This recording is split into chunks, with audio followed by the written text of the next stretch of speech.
This year, we've seen it all. Our environment, our people, and our infrastructure remain at serious risk from climate change, and it's our communities that are on the front lines of this battle. The climate crisis is here, and this is America's all-hands-on-deck moment.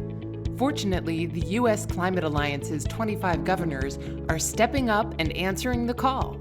From coast to coast, these governors are advancing some of the boldest and most impactful climate actions yet. Working together, our coalition committed to collectively quadruple heat pump installations by 2030. We rolled up our sleeves with the Biden administration to accelerate our transition to a net zero future. We continued to slash harmful climate pollution.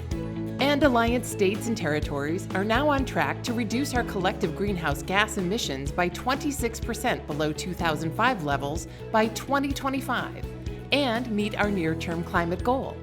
But the benefits are much bigger than just emissions reductions. We're also employing more clean energy workers, achieving lower levels of dangerous air pollutants, and building more resilience to the impacts of climate change than the rest of the country. And we grew our economies, showing that climate action and economic growth go hand in hand. The result of all this work is real progress for America.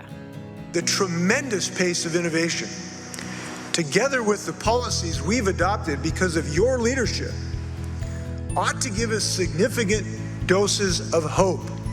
We have a long road ahead to combat the climate crisis, but our resolve and our commitment have never been stronger.